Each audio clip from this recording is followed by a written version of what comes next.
মাত্র 10 টাকার গুঁড়ো দুধ দিয়ে দেখুন কত সুন্দর নরম তুলতুলে রসমালাই তৈরি হয়ে যাবে। আর এটা তৈরি করতে এমন কিছু বেশি সময় লাগবে না, 10-15 মিনিটের মধ্যেই তৈরি করে নিতে পারবেন। যে কোনো সময় যে কোনো দিন আপনারা খুব কম খরচে কিন্তু এই রেসিপিটা বানিয়ে ফেলতে পারবেন। আর তাহলে চলুন শুরু করি আজকের রেসিপি। নমস্কার বন্ধুরা, কেমন আছেন সবাই? ভালো তো? পাপিয়ার ঘরোয়া চ্যানেলটিতে সকলকে জানাই স্বাগত। আমি এখানে 10 টাকা প্যাকেটের গুঁড়ো দুধ নিয়েছি। ভিডিওটা কিন্তু একদম স্কিপ করবেন না, তাহলে অনেক কিছু মিস করে যাবেন, মিষ্টিটা ভালো করে বানাতে পারবেন না। আর আমি এখানে 3 প্যাকেট গুঁড়ো দুধ নিয়েছি, আপনারা 4 প্যাকেট বা 2 প্যাকেট দিয়েও করতে পারেন। তবে যতটা গুঁড়ো দুধের পরিমাণ বাড়াবেন মিষ্টিটা কিন্তু ততটাই বেশি হবে। গুঁড়ো দুধের প্যাকেটগুলো খুলে আমি একটা বোলের মধ্যে ঢেলে নিচ্ছি। দেখুন আমি 3 প্যাকেটই গুঁড়ো দুধ এখানে ঢেলে নিচ্ছি। এবার গুঁড়ো দুধগুলোর মধ্যে আমি দিয়ে দেব বেকিং পাউডার। বেকিং পাউডার কিন্তু এখানে খুব সামান্য পরিমাণ দিতে হবে, বেশি বেকিং পাউডার দিলে কিন্তু মিষ্টিটা সেদ্ধ করার সময় ফেটে যেতে পারে, সেক্ষেত্রে মিষ্টিটা গলে গেলে আর খেতে ভালো লাগবে না। ঠিক এইটুকু দেবেন, একদম কম পরিমাণে। এবার দিয়ে দেব আমি 1 চামচেরও একটু কম গাওয়া ঘি। ঘিটাও এখানে খুব বেশি দিতে যাবেন না, একদম অল্প পরিমাণ দেবেন, যেরকম দেখাচ্ছি সেরকমই দেবেন। এবার আমি ঘি আর বেকিং পাউডারটা গুঁড়ো দুধের সাথে ভালো করে মিশিয়ে নেব। রসমালাই খেতে তো আমার ভীষণ ভালো লাগে, আপনাদের কার কার ভালো লাগে আপনারা কিন্তু অবশ্যই জানাবেন। এইভাবে একটু মাখিয়ে নিলেই হবে, খুব বেশি ঘষে বা অনেকক্ষণ ধরে মাখানোর কোনো প্রয়োজন নেই। একটু ঘিটা গুঁড়ো দুধের সাথে মিশে আসবে, ব্যাস এই পর্যন্ত একটু মেখে নিলেই হবে। আর মাখতে মাখতে দেখুন একটু ঝুরঝুরে ভাব এসে যাবে, তখনই বুঝতে পারবেন যে এটা সুন্দরভাবে মাখা হয়ে গেছে। খুব বেশিক্ষণ কিন্তু চেপে চেপে মাখার প্রয়োজন নেই, দেখেই বুঝতে পারছেন আমি মিনিট খানেকও লাগেনি এটা মাখতে।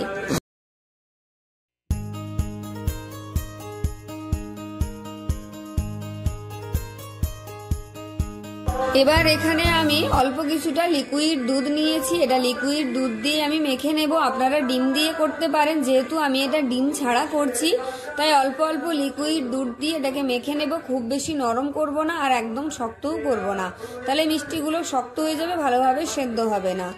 আর দুধটা কিন্তু ঠান্ডা দুধ, গরম দুধ নিইনি। এখানে 1-1.5 চামচ মতো দুধ দিলেই হয়ে যাবে, পুরো দুধটা আমার লাগবে না। দেখুন এখানে কিন্তু আমার তৈরি হয়ে গেছে এটা। এবারে এইভাবে আমি মেখে একটুখানি রেখে দেব রেস্টের জন্য। বেশিক্ষণ কিন্তু এটা মাখার দরকার নেই, শুধু একটা সুন্দর ডো তৈরি হয়ে যাবে, ব্যাস।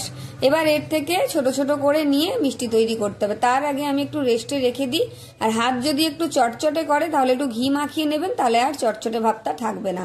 মিনিট খানেক মতো আমি এটাকে ঢাকা দিয়ে রাখবো। এটাকে বেশিক্ষণ ঢাকা দিয়ে রাখার কিন্তু কোনো প্রয়োজন নেই।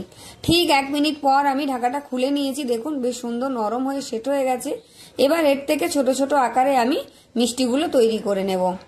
যেহেতু এখানে আমি ডিম দিইনি তাই কিন্তু এখানে সেট হতে একটু সময় লেগেছে, এই যে এইভাবে মোলায়েম হতে একটু সময় লাগবে। হাত দিয়ে এইভাবে একটু চেপে নিলে দিয়ে টপ টপ করে তৈরি করে নেবেন মিষ্টিগুলো। আপনারা চাইলে এখানে যদি মিষ্টি ভালোভাবে তৈরি না হয়, অনেকেই কমেন্ট করেন যে মিষ্টি ঠিকঠাক তৈরি করতে পারছি না, তাহলে এই গুঁড়ো দুধের মধ্যে অল্প কিছুটা 1/2 চামচের একটু কম ময়দা দিয়ে দিতে পারেন, তাহলে বাইন্ডিংটা খুব ভালো হবে।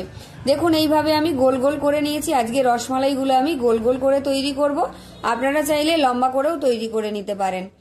এইভাবে হাতের মধ্যে আগে একটু নিয়ে চেপে নেবেন, তারপর গোল করে নেবেন। আর একটু যদি হাতের মধ্যে লেগে আসে, চ্যাটচ্যাটে ভাব থাকে, তাহলে একটু ঘি মাখিয়েও নিতে পারেন। যারা আমার এই ভিডিওটা দেখছেন তারা একটা লাইক দিয়ে দেবেন, হাইপ দিয়ে দেবেন। আর যারা নতুন আছেন চ্যানেলটি অবশ্যই সাবস্ক্রাইব করে পাশে থাকা বেল আইকনটি প্রেস করে অল করে রাখবেন, তাহলে আমার ভিডিও নোটিফিকেশন সবার আগে আপনার কাছে পৌঁছে যাবে। এখানে দেখুন অনেকগুলো মিষ্টি কিন্তু আমার তৈরি হয়ে গেছে। এবার আমি প্রথমে এখানে 1/2 কাপেরও একটু কম জল নিয়েছি, জলের মধ্যে আমি দিয়ে দিলাম কিছুটা গুঁড়ো দুধ। অল্প পরিমাণ গুঁড়ো দুধ দিয়েছি আমি, আর জলটাকে হালকা গরম ছিল। দুধটা খুব ভালো করে আমি মিশিয়ে নিয়েছি এখানে। এবার আমি এখানে দিয়ে দেব কিছুটা লিকুইড দুধ। আপনারা যে কোনো কোম্পানির বা প্যাকেটের দুধ নিয়ে নিতে পারেন বা ঘরোয়া গরুর দুধও নিয়ে নিতে পারেন। দুধটা দিয়ে এবার আমি গ্যাসটাকে জ্বালিয়ে আর দিয়ে দিচ্ছি আমি 2টো এলাচ, এটা ফ্লেভারের জন্য। আপনাদের যদি পছন্দ না হয় এলাচের ফ্লেভার, তাহলে এলাচটা না দিতেও পারেন। এবার গ্যাসটাকে জ্বালিয়ে আমি দুধটাকে একটা ফুট দিয়ে নেব। দুধটা একটু ভালো মতো গরম হয়ে গেছে, এই সময় দিয়ে দিচ্ছি আমি 3 টেবিল চামচ মাপের চিনি। এই 3 টেবিল চামচ চিনিতেই কিন্তু মিষ্টিটা অনেক বেশি হবে, আপনারা কিন্তু কম বেশি করে নিতে পারেন। এবার ভালো করে একটু মিশিয়ে দুধটাকে আমি ফুটতে দেব। একবার ফুটে উঠলেই মিষ্টিগুলোর মধ্যে দিয়ে দেব। দেখুন দুধটা মোটামুটি ফুটে উঠেছে। এবার এর মধ্যে আমি মিষ্টিগুলো দিয়ে দেবো। দুধটা আর বেশি ফোটাবো না। আর দুধটা যখন দেবেন এখানে প্রথমের দিকে একটু পাতলা রাখবেন, কারণ দুধটা ফুটতে ফুটতে কিন্তু অনেকটাই ঘন হয়ে আসবে শেষের দিকে। তখন কিন্তু মিষ্টিগুলো আবার ঘন হয়ে গেলে, ভালো করে সেদ্ধ না হলে একদমই রস টেনে শুকনো হয়ে যাবে। আর অনেকেই এই রসমালাইয়ের রসটা পাতলা খেতে ভালোবাসেন, আবার অনেকেই একটু ঘন খেতে পছন্দ করেন। আপনাদের খুশি মতো আপনারা বানিয়ে নেবেন। রসমালাইয়ের মিষ্টিগুলো দিয়ে কিন্তু আমি নাড়াচাড়া করব না, শুধু মাঝে মাঝে একটু কড়াইটা ধরে নাড়াচাড়া করে নিতে হবে। আর যখন রসমালাইটা তৈরি করবেন তখন কিন্তু একটু বড় ছড়ানো জায়গা নেবেন, তাতে করে বেশ সুন্দরভাবে সেদ্ধ হবে, রসমালাইগুলো ফুলে উঠবে। রসমালাইগুলো দেওয়ার সাথে সাথেই কিন্তু ফুলে উঠেছে। এবার আমি একটু কিছুক্ষণ ঢাকা দিয়ে রাখবো। মোটামুটি 2 থেকে 3 মিনিট ফোটালেই রসমালাইগুলো তৈরি হয়ে যাবে। দেওয়ার সাথে সাথেই কিন্তু দুধের মধ্যে ফুলে উঠেছে। এটা দুধের মধ্যে ফুলে উঠলেই বুঝতে পারবেন যে মিষ্টিগুলো হালকা হয়ে সেদ্ধ হতে শুরু করেছে। কত সুন্দর দেখুন বড় বড় হয়ে ফুলে গেছে। যেহেতু এখানে ডিম দিইনি তাই এটা কিন্তু বেশিক্ষণ সেদ্ধ করা যাবে না, তাহলে কিন্তু মিষ্টিগুলো গলে যাবে আর খুঁজে পাবেন না। ডিম দিলে একটা বাইন্ডিং থাকে, তাহলে মিষ্টিটা অনেকক্ষণ সেদ্ধ করলেও স্পঞ্জি হয় আর মিষ্টিটা গলে যাওয়ার ভয় থাকে না। কিন্তু যেহেতু ডিম দিইনি তাই এটাকে বেশিক্ষণ সেদ্ধ করবে না, একদম 1 থেকে 2 মিনিট সেদ্ধ করে বা ফুটন্ত দুধের মধ্যে দিয়ে ঢাকা দিয়ে আপনারা নামিয়ে নিতে পারেন।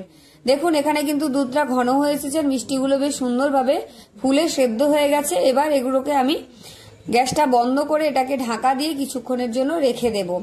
এই সময় আমি একটু নাড়াচাড়া করে দিচ্ছি। আর যে ঘিটা দিয়েছিলাম সেই ঘিটা রিলিজ হয়ে দেখুন দুধের মধ্যে ভেসে উঠেছে। আমি এবার গ্যাসটা বন্ধ করে এটাকে ঢাকা দিয়ে রেখে দেব বেশ 5 মিনিট মতন।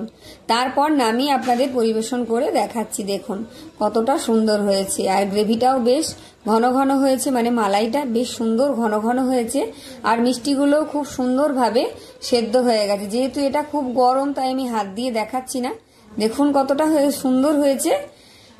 যদি আমার ভিডিও ভালো লাগে তাহলে অবশ্যই একটা কমেন্ট করে দেবেন, আর বন্ধু বান্ধবদের মধ্যে শেয়ার করে দেবেন। গ্রেভিটাও বেশ ঘন ঘন হয়েছে, মানে রসমালাইয়ের মালাইটাও বেশ ঘন ঘন হয়েছে।